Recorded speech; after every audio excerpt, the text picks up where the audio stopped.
There are three related types of Neolithic earthwork that are all sometimes loosely called henges. The essential characteristic of all three types is that they feature a ring bank and ditch, but with the ditch inside the bank rather than outside. Due to the poor defensive utility of an enclosure with an external bank and an internal ditch, henges are not considered to have served a defensive purpose. The three types are as follows, with the figure in brackets being the approximate diameter of the central flat area. Henge. The word henge refers to a particular type of earthwork of the Neolithic period, typically consisting of a roughly circular or oval-shaped bank with an internal ditch surrounding a central flat area of more than 20 meters in diameter. There is typically little if any evidence of occupation in a henge, although they may contain ritual structures such as stone circles, timber circles and coves.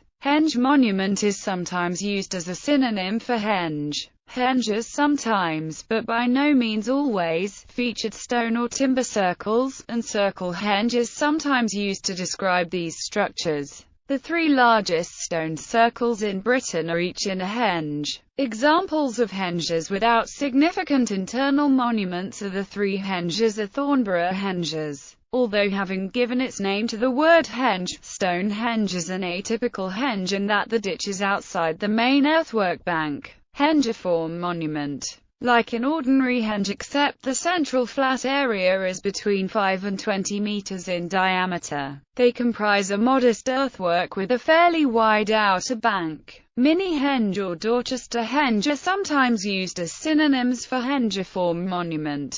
An example is the Neolithic site at Wormy Hillock Henge. Henge Enclosure. A Neolithic ring earthwork with the ditch inside the bank, with the central flat area having abundant evidence of occupation and usually being more than 300 meters in diameter. Some true henges are as large as this, but lack evidence of domestic occupation. Superhenge is sometimes used as a synonym for a henge enclosure. Examples of henge enclosures are Durrington Walls and Mount Pleasant Henge. Etymology. The word henge is a back formation from Stonehenge, the famous monument in Wiltshire. Stonehenge is not a true henge as its ditch runs outside its bank, although there is a small extant external bank as well. The term was first coined in 1932 by Thomas Kendrick, who later became the keeper of British antiquities at the British Museum. Forms. Henges may be classified as follows. Class 1 henges, which have a single entrance created from a gap in the bank. Class 2 henges which have two entrances, diametrically opposite each other. Class 3 henges, which have four entrances, facing each other in pairs. Subgroups exist for these when two or three internal ditches are present rather than one. Henges are usually associated with the late Neolithic or early Bronze Age, and especially with the pottery of this period.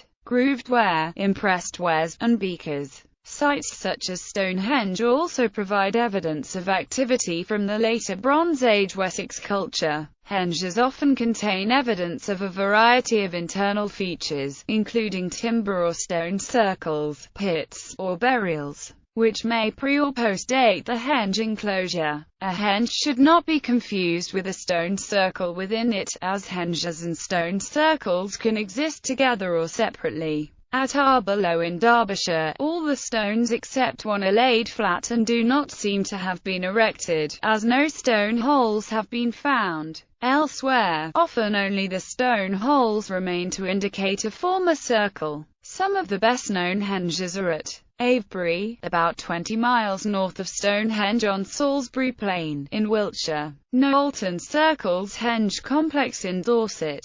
Mornbury Rings in Dorset. Mayborough Henge in Cumbria. The Ring of Brodborough in Orkney. Thornborough Henges Complex in Yorkshire. Henges sometimes formed part of a ritual landscape or complex, with other Neolithic and Bronze Age monuments inside and outside the henge. Earlier monuments associated with a later henge might include Neolithic monuments such as a cursus, or a long barrow such as the West Kennet Long Barrow at Avebury, Wiltshire, or even, as in the case of Stonehenge, Mesolithic post holes. Later monuments added after the henge was built might include Bronze Age cairns as are below. Examples of such ritual landscapes are Balfag in Fife, Scotland, Dunragit archaeological excavation site in Wigtonshire, heart of Neolithic Orkney, the UNESCO World Heritage Site on the mainland, one of the islands of Orkney, Scotland, Stonehenge, Avebury and associated sites, the UNESCO World Heritage Site located in Wiltshire, England, already mentioned, are below: Knowlton Circles, Stanton Drew Stone Circles, and Thornborough Henges. Burials have been recorded at a number of excavated henges, both predating the henge and as a result of secondary reuse. For example, at Avebury, at least 2 very disturbed inhumations were found in the central area. Cairnpapel and North Mains both had burials that predate the henges, as well as post-date them. At King Arthur's Round Table, Cumbria, a cremation trench lay within the monument. At Woodhenge, a central burial of a child was interpreted by its excavators as a dedicatory offering. At Maxey, phosphate surveys suggest that burials may also have been present within this monument.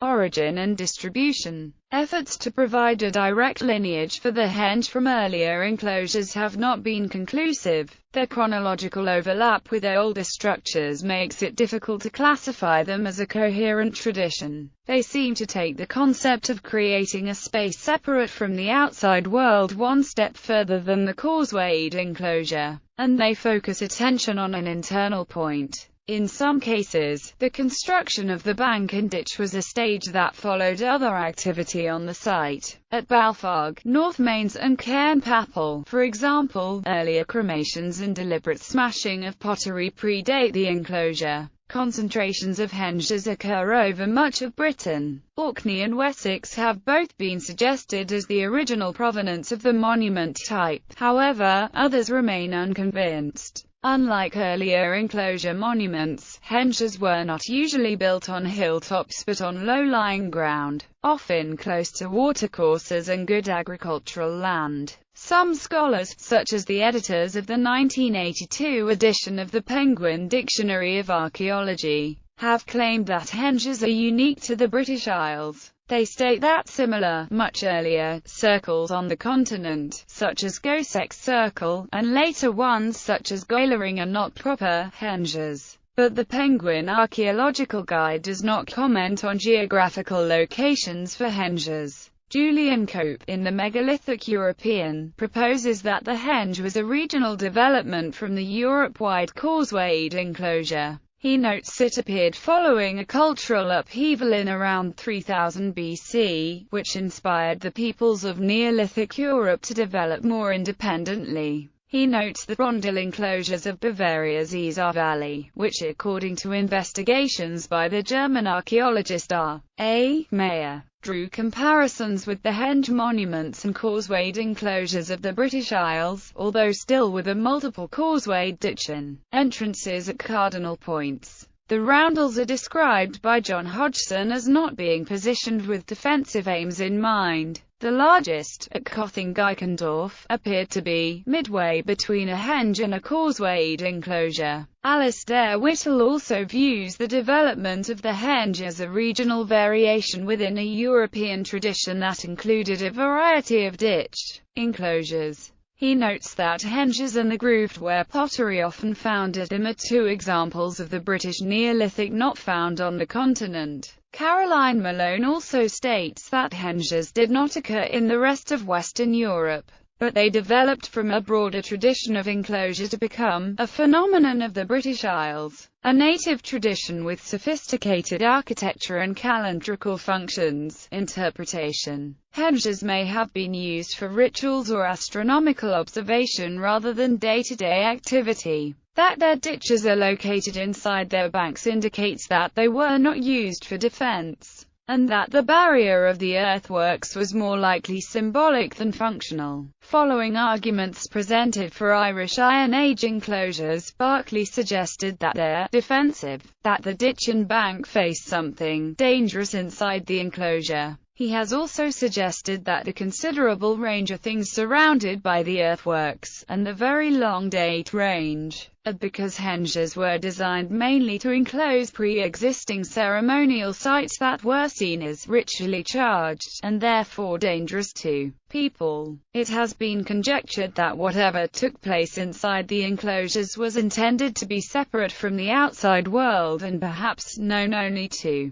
select individuals or groups. The alignment of henges is a contentious issue. Popular belief is that their entrances point towards certain heavenly bodies, but henge orientation is highly variable and may have been more determined by local topography than by desire for symbolic orientation. Statistical analysis showed that Class 1 henges have a slight tendency to have an entrance set in the north or northeast quarter. Class 2 henges generally have their axes aligned approximately southeast to northwest or northeast to southwest. It has been suggested that the stone and timber structures sometimes built inside henges were used as solar declinometers to measure the position of the rising or setting sun. These structures by no means appear in all henges and often considerably post-date the henges. Thus they are not necessarily connected with the henge's original function. It has been conjectured that they could have been used to synchronize a calendar to the solar cycle for purposes of planting crops or timing religious rituals.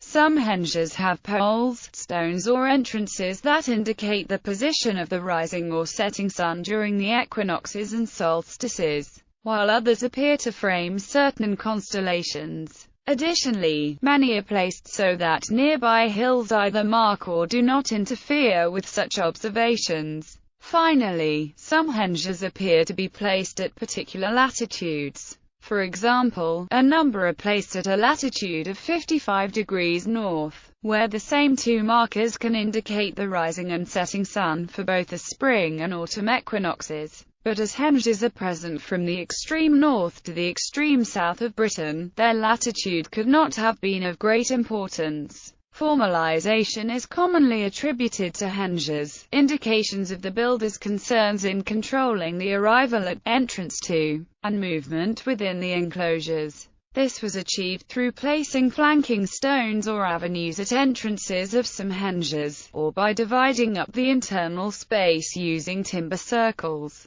While some were the first monuments to be built in their areas, others were added to already important landscapes, especially the larger examples. The concentric nature of many of the internal features, such as the 5 rings of post holes at Balfag or the 6 at Woodhenge, may represent a finer distinction than the inside-out differences suggested by henge earthworks. The ordering of space and the circular movement suggested by the sometimes densely packed internal features indicates a sophisticated degree of spatial understanding. Hengiform monument. Hengiform monuments, or mini-henges, are distributed throughout England and mainland Scotland, though no examples have been found in Wales. Pits, cremations, post holes, stone sockets and graves have been found within them, and post holes and cremation pits have also been found to be present close to the site in some cases. They typically have either one entrance or two opposing entrances. In plan, a mini-henge can be mistaken for a ploughed-out round barrow, although the former tend to be slightly larger and their earthworks more substantial. As with ordinary henges, they are thought to have served ritual purposes and are thought to be of late Neolithic date. Henge enclosure. Henge enclosures often contain or lie close to one or more ordinary henges. Finds of animal bone, grooved ware pottery, and evidence of dwellings have been found, and coupled with the time and energy needed to build them, it is considered that they must have been important social centers analogous to tribal capitals. 2 or 4 evenly spaced entrances lead through the earthwork to the center. Bibliography. Atkinson, J.C. The Henge Monuments of Great Britain. Thomas. Understanding the Neolithic, Rutledge, London.